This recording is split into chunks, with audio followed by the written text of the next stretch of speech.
말씀의 제목이 나의 자랑은 권리가 아닌 사랑입니다. 제목이에요.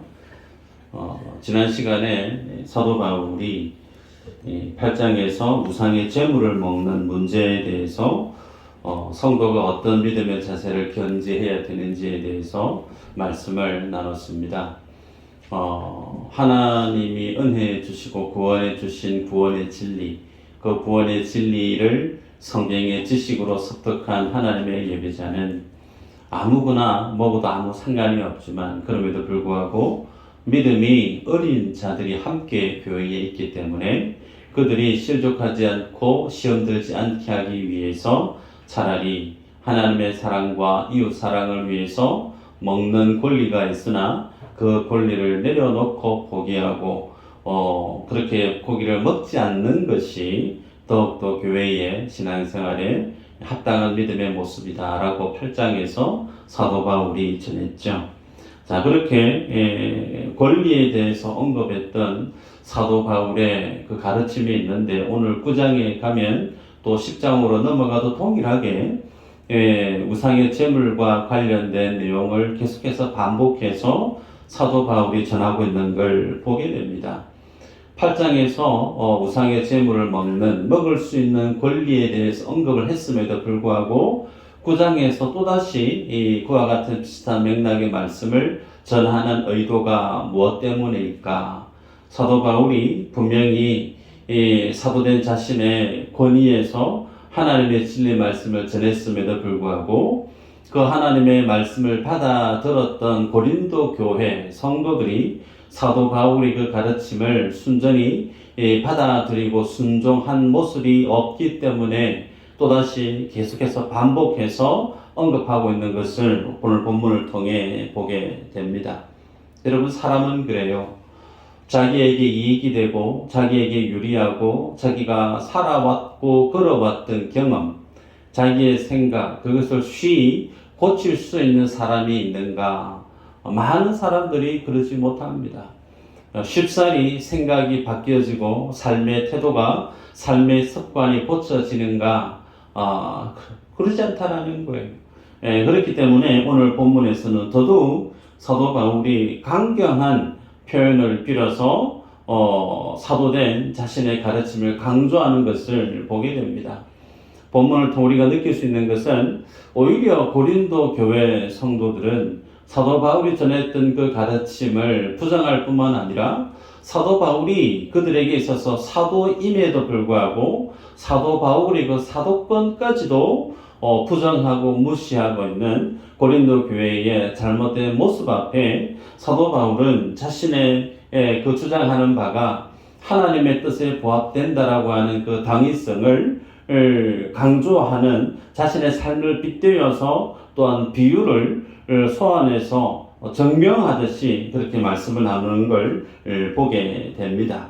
1절 2절을 보면 내가 자유인이 아니냐, 사도가 아니냐, 예수 우리 주를 보지 못하였느냐, 주 안에서 행한 나의 일이 너희가 아니냐, 다른 사람들에게는 내가 사도가 아닐지라도 너희에게는 사도이니 나의 사도됨을 주 안에서 인치인 것이 너희다 라고 사도 바울이 얘기하죠.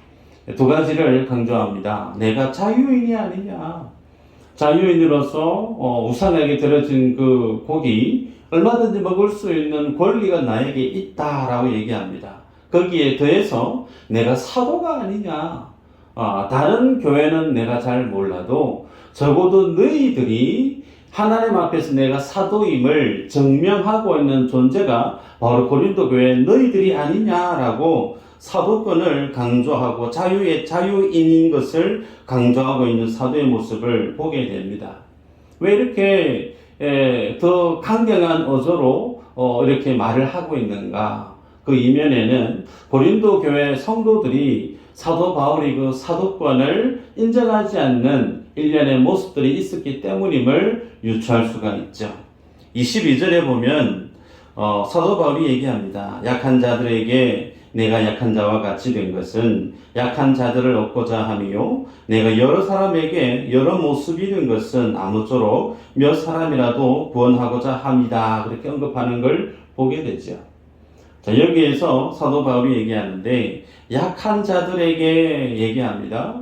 그리고 안 읽었지만 그 22절 위에 보면 본인이 유대인을 만났을 때는 본인이 유대인들과 같이 생활을 했고, 또 율법이 없는 이방인들을 만났을 때는 율법 없는 이방인들과 같이 자기가 처신했고, 혹은 약한 자들을 만나게 되어지면 오히려 자기 자신도 약한 자와 같은 삶의 모습으로 많은 사람들을 대했다. 그렇게 사도 바울이 자신이 사역해왔던 삶의 자세를 고린도 교회 성도들에게 얘기합니다. 여러분, 이 모습을 보면서 제3자가 볼 때 사도 바울의 모습이 어떻게 비춰질까 한번 상상해 보시겠어요? 사람이 줏대기가 없어 보이는 거예요. 사람이 일관되어야 되고 어떤 모습이든 분명해야 되는데, 이 사람 만났을 때는 이렇게 살아가고 저 사람 만났을 때는 또 저렇게 살아가고, 분명히 자기 자신은 사도라고 얘기하는데 사도 바울이 22절에 얘기하는 것처럼 이렇게 얘기합니다. 여러 모습이 되었다. 그렇게 얘기해요. 사람은 인격이 하나입니다. 사람의 성격은 쉽게 오늘날에는 이렇게 되었다가 그 다음 날에는 저렇게 되어졌다가 사람의 성격이 쉽게 바뀔 수가 없죠. 그런데 오늘 본문의 사도 바울은 자기 자신의 여러 사람에게 여러 모습이 되었다. 유대인과 같이 살았고 율법 없는 이방인처럼 살았고 약한 자들과 같이 그렇게 살았던 그 모습, 그것은 그 모든 사람들을 얻기 위함이다라고 바울이 언급을 하고 있지만, 그 모습을 보고 있는 제3자 입장에서 생각해 보면 사람이 줏대 없이 보이는 거예요. 그래서 여러 모습이 되었다라고 하는 그 말씀의 이면에는 마치 사도 바울이 종과 같은 삶의 모습으로 자기를 비우고 모든 사람들을 품을 수 있는 위치로 자기 자신이 낮아짐을 그렇게 애들로 표현하고 있는데, 그 모습은 마치 무엇과 똑같은가? 노예와 같은 모습으로 비춰졌다는 거예요. 여러분, 노예의 모습과 사도의 모습은 그 모습이 대조적이에요. 상반됩니다. 사도는 하나님이 불러서 세운, 복음을 전하고 교회를 세우게 만든 강력한 하나님의 권위가 있는, 상당히 그 권위가 많은 사람들에게 카리스마 있게 나타나는 모습으로 드러나야 되는데, 제3자가 볼 때 바울의 그 모습은 마치 종처럼 많은 사람들에게 그러면서 자신을 낮추고 있는 모습을 볼 때 고린도 교회 성도들이 어떻게 바라보았는가? 사도로서는 부족한 것은 아닌가? 더더욱이 고린도 교회 성도들은 이미 하나님이 구원의 진리를 압니다. 그 구원을 얻은 진리 안에는 우상이 어떤 존재인지를 알고 하나님 어떤 분인가를 알아요. 그래서 하나님 어떤 분인가를 알고 있고 우상이 어떤 존재인지 알기 때문에 우상에게 드려졌던 그 재물을 먹는 것에 있어서 하등의 마음에 꺼리낌이 없는 거예요. 본인이 먹고 싶으면 먹을 수 있고 안 먹을 수도 있는 하나님의 진리 안에서 그 지식에 있어서 본인들이 자유함을 누리고 있는 거죠. 그런데 그런 그들의 자유함에 대해서, 그들이 알고 있는 성경의 지식에 대해서 사도 바울이 8장에서 전하고 있는 내용은, 차라리 나는 믿음이 어린 자, 연약한 자, 그들이 실족하는 것을 막기 위해서는 영원토록 고기 안 먹고 싶다.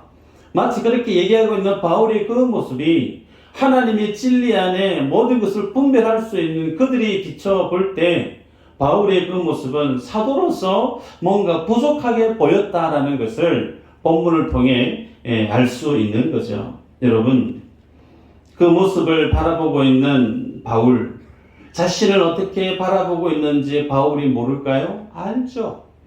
사람은 조금만 같은 시간을 같은 공간에 있다 보면, 그리고 그 시간이 조금만 더 더해지면 그 사람이 어떤 사람인가에 대해서 파악이 됩니다.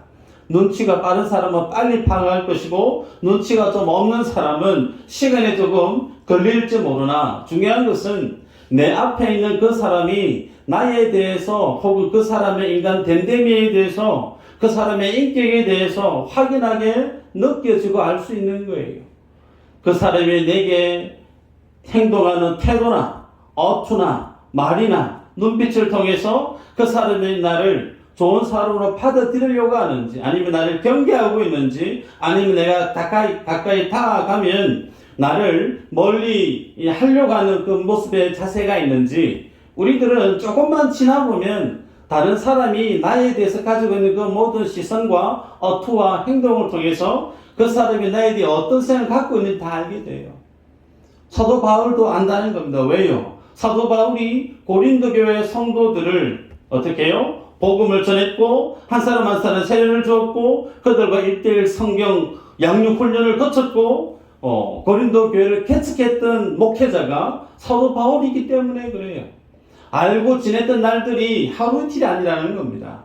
그런 그들이 바울에게 대하는 그 자세, 들려지는 그 모든 소식들, 그들이 나에 대해서 가지고 있는 생각이 어떤 것인가를 사도 바울이 확연히 안다는 거죠. 그런 어떤 상황 속에 바울이 2절 말미에 강하게 얘기하는 거죠. 내가 사도가 아닐지라도 너희에게는 사도이니 나의 사도됨을 주 안에서 인치인 것이 바로 너희다. 바로 너희다. 내가 너희를 가르쳤고 내가 너희를 양육했고 내가 너희를 하나님의 사람을 세웠던 일대 믿음의 지도자가 아니냐라고. 그래서 내가 다른 사람에게는 사도가 아닐지라도 고린도 교회 성도들 너희들에게서만은 내가 하나님의 사도가 확실하지 않느냐. 사도 바울이 그 사도성을 부정하고 있는 고린도 교회의 일련의 무리들을 향하여서 바울이 강조하고 있는 것을 보게 됩니다. 여러분, 이처럼 사도 바울이 자신의 사도권을 강조하고 있는 이유는 두 가지죠. 하나는 자신의 그 사도권이 무시당하게 되어지면 사도 바울이 그의 입을 통해 증거되어지는 하나님의 말씀이 하나님의 말씀의 권위로 증거되어질 수가 없는 거예요. 지나가는 사람이 한마디 던지고 가네. 한 귀로 듣고 한 귀로 흘릴 수 있는 가벼운 말로 읽을 수 있는 거예요. 그래서는 안 되죠. 하나님이 불러 세운 이방인의 그릇을 주님이 택한 사도 바울, 그의 모든 삶의 여정에서 쏟아내어지는 그 모든 말들은 하나님의 사도로서의 권위가 주어져야 되기 때문에 그렇습니다. 그래서 사도 바울은 자신의 사도권을 강조하고 있는 거예요. 두 번째는 그가 사도임에도 불구하고 자신의 사도권을 인정하지 않는 몰상식한 고린도교회 성도들의 잘못된 그 모습을 지금 책망하고 있는 거죠. 그래서 사도 바울은 얘기합니다. 4절에서 6절까지 보면 우리가 먹고 마실 권리가 없겠느냐? 우리가 다른 사도들과 주의 형제들과 게바와 같이 믿음에 자매된 아내를 데리고 다닐 권리가 없겠느냐? 어찌 나와 바나바만 일하지 아니할 권리가 없겠느냐? 지금 무슨 얘기냐면 사도 바울이 다른 교회는 아니어도 고린도 교회 너희에게 있어서 나는 너희의 영적인 아비다. 내가 고린도 교회의 창립자다. 나는 베드로와 야고보와 요한과 같은 똑같은 사도이지만 그들은 교회로부터 그들의 모든 생활에 필요한 재정적인 부분을 다 공급받는 것처럼 나도 베드로와 야고보와 다르지 않게 내가 고린도 교회 너희들에게 있어서 내 생활의 필요를 공급받을 수 있는 그 권리가 없겠느냐. 나도 베드로와 야고보와 똑같이 고린도 교회를 통해서 내 모든 삶에 필요한 것들을 공급받을 수 있는 요구할 권리가 내게 있다라는 것을 바울이 언급하고 있는 겁니다. 그러면서 사도 바울은 7절에 군인에 대한 내용을 얘기합니다. 농부에 대한 내용을 말씀을 해요. 목동을 예를 들어서 얘기합니다. 그래서 군인으로 소집된 사람, 농사 짓는 사람, 양을 치는 목동이 그들이 수고한 대가를 그들이 마땅히 누리는 것이 마땅하지 않냐. 그것이 세상의 이치다라고 얘기합니다. 그러면서 거기 더해서 8절에서 10절에 보면 신명기 25장 4절에 있는 말씀을 인용을 해요. 곡식을 밟아 떠는 소에게 망을 씌우지 말라 하지 아니했냐. 예. 그러면서 이 말씀 마치 사도로서 고린도 교회에 대한 하나님이 자기에게 주신 권리가 있음을 율법에 기록되어 있는 신명기 25장 4절의 말씀을 인용하면서 논증하고 있는 거죠. 여기에서 밭에 곡식을 밟아 뜨는 소, 이 내용은 누구를 지칭하고 있느냐면 구약에서 대제사장과 레위인들을 지칭하고 있죠. 12지파 중에 레위 지파, 제사장을 제외한 모든 지파들에게는 그들이 가나안 땅에 들어가서 그들에게 주어진 할당된 땅이 있죠. 기업이 있었단 말이에요. 그런데 레위인들에게 있어서는 기업이 따로 없었습니다. 그래서 그들이 살아가게 만들어지는 생계, 그 모든 삶의 터전을 어디에서 얻게끔 주님이 말씀으로, 율법으로 정해 놓았느냐면, 이스라엘 백성들이 제사를 드리고 예배를 드리는 그 모든 예물들, 그 예물을 통해서 대제사장을 비롯한 레위인들이 그곳에서 그것으로 그들이 삶을 이어가게끔 주님이 율법으로 명시해 놓은 것을 이렇게 표현하고 있는 거죠. 그래서 마찬가지로 신약에서도 복음을 전하는 말씀 사역자들의 그 생활비는 자비력으로 살아가는 것이 정당한 것이 아니고 교회로부터 엄연히 이 말씀 사역자들에게 그 필요를 채워주는 것이 하나님의 율법으로 말씀을 정해놓은 이치다. 그러면서 율법에 대해서 논증하고 있는 바울의 모습을 보게 되죠. 여러분, 이런 권리에 대해서 바울이 어떤 기준으로 지금 고린도 교회를 대하고 있느냐. 12절의 말씀입니다. 한번 읽어볼까요? 12절 같이 한번 읽어보십시다. 시작.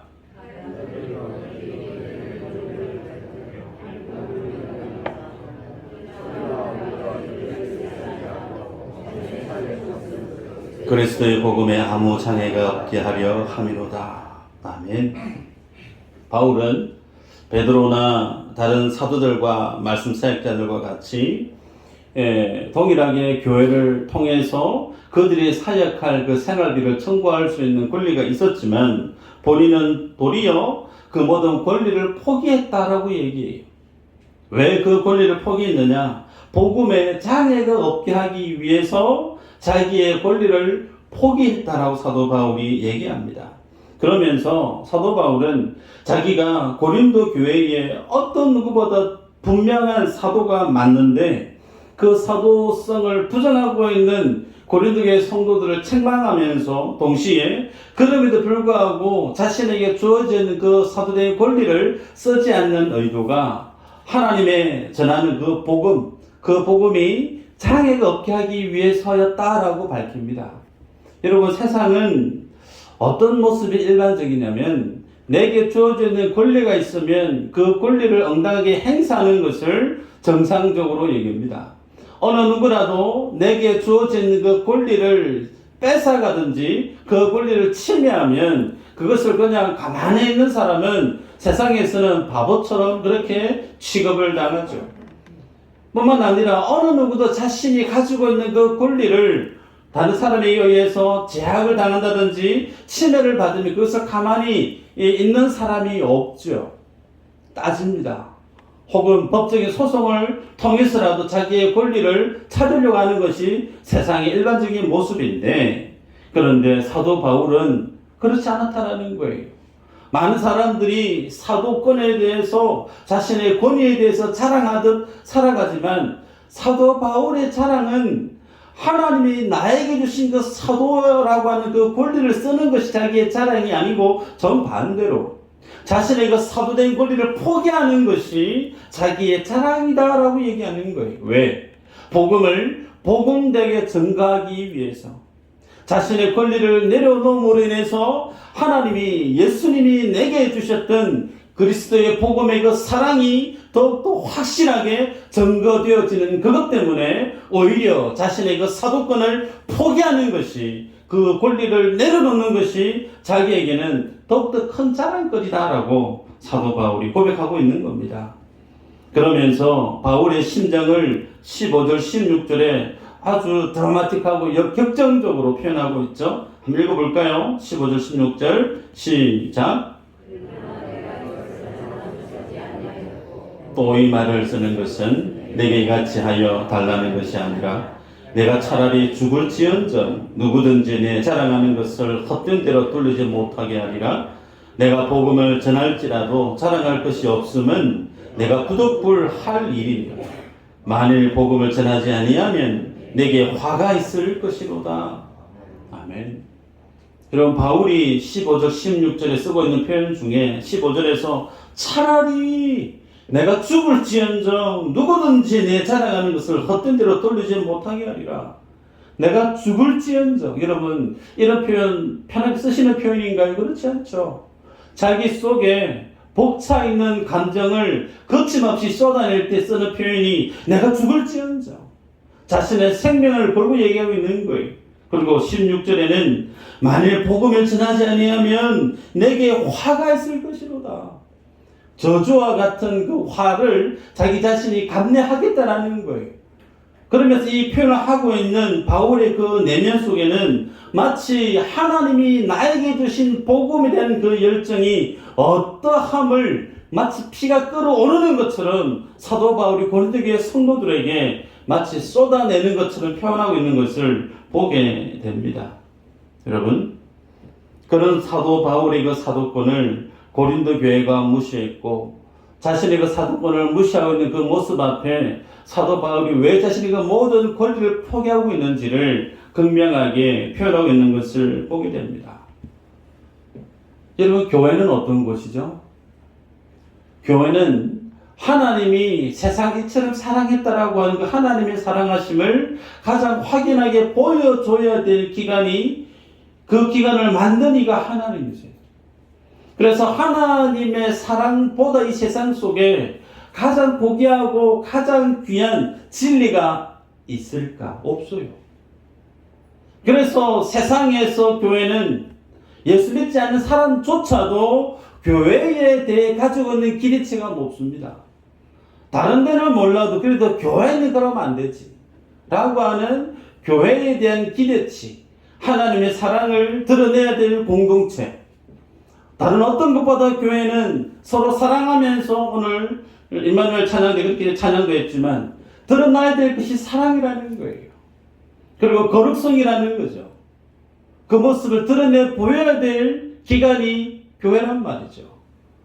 그래서 예수를 믿지 않던 사람들이 세상 이곳저곳 다니다가 그래도 내가 한번 교회를 한번 다녀봐야 되겠다, 그런 마음에 교회 문턱을 열고 들어와서 교회에 대한 기대치를 가지고 나와서 봤는데, 교회의 정체성은 좀 전에 말씀드렸던 것처럼 하나님의 사랑을 보여줘야 될, 하나님의 성경의 진리를 보여줘야 될 기관이 교회인데, 교회의 실제적인 모습을 보고 많은 사람들이 교회 문턱을 떠나간 사람들이 한둘이 아니에요. 내가 보니까 교회 다닐 때 못 되더라. 목사가 어떻고, 교회 장로가 어떻고, 교회 집사가 어떻고, 교회 다닐 때 못 되더라. 똑같더라. 전도를 하다 보면 성경이 싫어서, 예수님이 싫어서, 하나님의 진리가 못마땅해서 교회를 떠난 사람은 저는 아직 한 명도 본 적이 없어요. 하나같이 교회에 대한 실망 때문에 교회를 떠난 분들이 다입니다. 여러분, 오늘 본문에 고린도 교회도 마찬가지예요. 고린도 교회를 개척한 이가 사도 바울인데, 그 사도 바울의 사도권을 무시하고 있는 이들이 교회 밖에 있는 유대인들이 아니에요. 자신이 개척하고 자신이 말씀을 준비하고 기도하고 세례주고 1:1 양육 훈련을 시켰던 성도들이 도리어 사도 바울의 사도권을 무시하고 인정하지 않고 도리어 비난하고 있는 이들이 고린도 교회였단 말이죠. 하나님의 교회가 가장 분명하게 하나님의 영광을 드러내는 기관이면서 동시에 하나님의 교회가 자칫 잘못하면 하나님의 영광을 여지없이 가로막는 최악의 기관으로 바뀌어질 수도 있는 여지가 교회에 있다라는 걸 우리는 인정해야 됩니다. 제가 우리 교회 오기 전에 대구에서 같이 있었던 노예가 있어요. 인품이 괜찮아서 아무나 제가 마음을 열지 않는데, 참 인품이 괜찮은 목사님이 있어서 그분하고 가깝게 지냈던 적이 있어요. 같이 족구도 하고 차도 마시고 목회에 대해서 얘기도 나누고. 근데 근래에 그분에 대해서 전해 들은 소식에 깜짝 놀랐습니다. 그분이 오늘 내일 한다는 거예요. 왜 그래 됐냐고 여쭤봤더니 혈액암이 걸렸다는 겁니다. 나이가 60도 안 돼요. 50대 중반인데 벌써 몸이 그래가지고 어떡하나. 그리고 오늘 내일 한다는 그 얘기에 제가 깜짝 놀랐어요. 그래서 그렇게 안타까워서 기도하고 있는데 추후에 들려오는 소식에 제가 참 마음이 너무 아프고 솔직한 표현은 화까지 났어요. 무슨 내용인가 들어봤더니 그 목사님이 목회하고 있는 교회의 방향성과 그 방향성과 교회 성도들이 바라고 있는 기대치가 맞지 않았다는 거예요. 그러다 보니 교회 장로님 몇 분이 그 목사님을 밀어내려고 그렇게 많은 사람들을 선동을 했다는 거죠. 거기에 대해서 연판장까지 돌렸다는 거예요. 그러다 보니 그 목사님도 교회를 나갈 준비가 안 되어 있는데 교회 분위기가 그러하니 자기도 버틴 거죠. 그러면서 장로님 몇 분과 그 목사님이 극단으로 치닫게 되어진 거예요. 심지어는 그 목사님의 사리를 5개월치나 주지 않았다는 거예요. 그런 시간이 꽤 소요되어지면서 목사님은 극심한 스트레스에 결국은 혈액암이 걸리고 만 겁니다. 그리고 병원에서 목사님, 사모님과 교회에게 오늘을 넘기기 힘들 수도 있습니다. 그런 얘기를 전해준 거죠. 그 얘기를 전해들었던 교회 장로님들이 하나같이 쓰러져 있고 의식이 없는 그 목사님 침상 앞에 바닥에 무릎을 꿇고 본인들이 죄송하다고, 본인들이 잘못했다고 용서를 구했다라고 하는 소식을 전해들었습니다.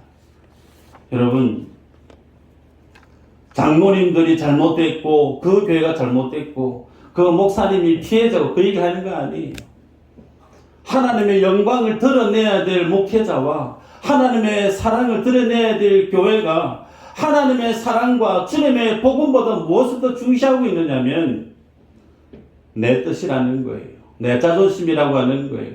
내 생각이라고 하는 거예요. 여러분, 우리는 주님 앞에 서 있을 때 잊지 말아야 될 사실이 교회가 뭐 하는 곳인가? 교회가 반드시 지켜내야 되고 놓지 말아야 될 절대 가치가 뭔가에 대해서 우리는 분명하게 기억을 하고 그 믿음의 노선에서 벗어나서는 안 되는 겁니다. 사도 바울이 모든 사람의 모양같이 되었다. 유대인처럼 혹은 율법 없는 이방인처럼 약한 자처럼 살았던 그 삶의 이유가 복음에 장애가 없게 하기 위해 자기가 그렇게 살았다. 마치 종처럼.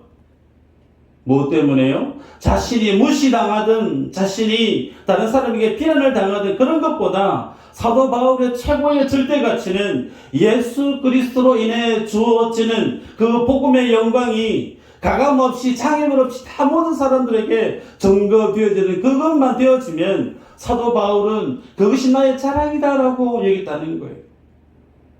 바울에게만 그것이 자랑이어야 될까요? 아니에요. 교회도 동일한 자랑이어야 되지 않겠습니까? 여러분들이 신앙생활 하시면서 지상에서 완전한 교회를 찾으시는 분이 계신지 모르겠어요. 찾으시면 저한테 좀 알려주세요. 저도 거기에 좀 등록해보게. 여러분, 지상에 완전한 교회는 없습니다. 하나같이 허물이 있고 문제가 있고 갈등이 있고 아픔이 있고 모자람이 있어요. 그래서 이 지상의 교회는 성경에서 얘기합니다. 전투하는 교회다. 죄와 사단과 날마다 싸우는 전투하는 교회다.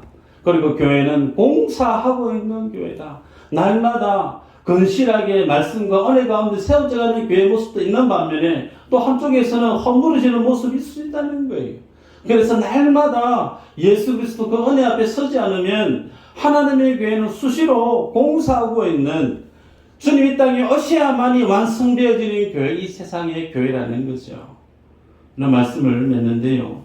17절, 18절 한번 읽어볼까요? 읽어보십시다. 17, 18절 시작.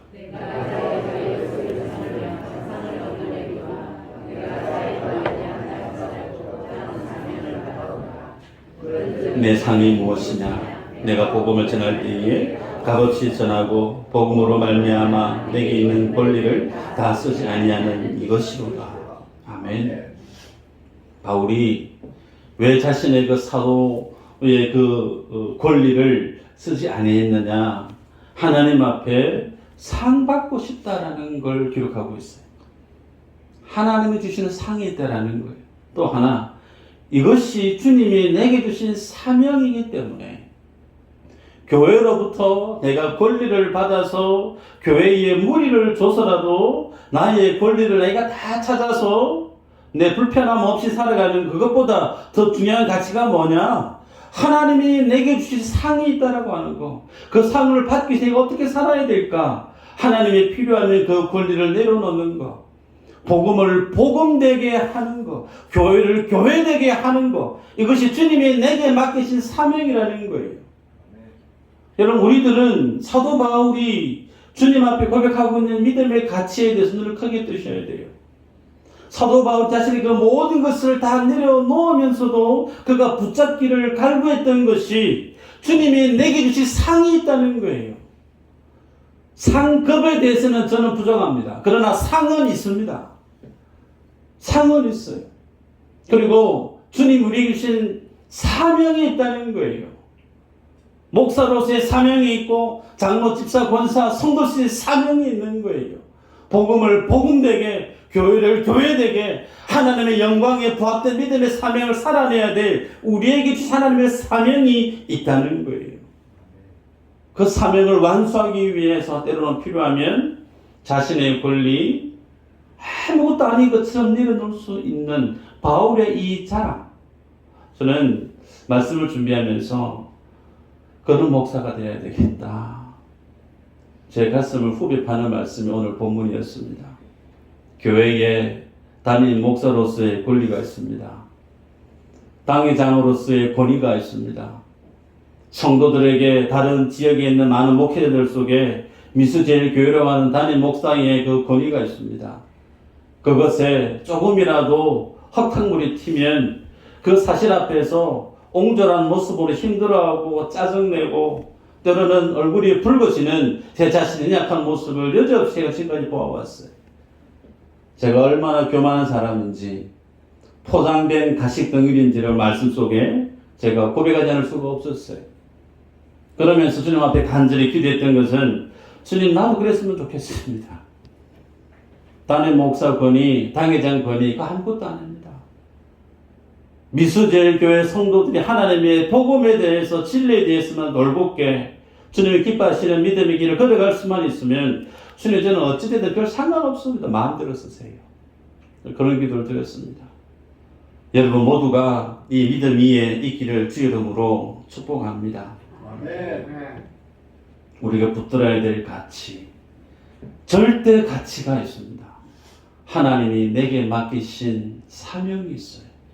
그 사명 앞에 여러분의 자존심도, 여러분이 가정 안에서, 세상에서, 혹은 교회 안에서 다른 사람의 내 자존심을 조금 긁으면 거기에 참을 못 이루고 3일, 4일 시간이 훌쩍 지나도 내 자존심을 살짝 찌르받고 지나간 다른 사람에 대한 그 서운함이 떠나가지지 않는다면 내 자존심을 밟은 그 사람도 잘못이지만 나는 더더욱 잘못된 사람이에요.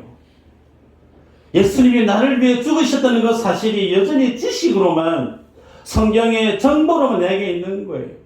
내가 마땅히 죽어 마땅한 죄인이라는 사실을 나는 아직까지 모르고 있는 거예요. 여러분, 주님의 영광을 위해서, 교회된 하나님의 사명을 완수하기 위해서 나의 권리도, 나의 자존심도 전혀 끊임없이 쉽게 내던질 수 있는 큰 믿음의 주인공들이 다 되시기를 주 이름으로 축복합니다.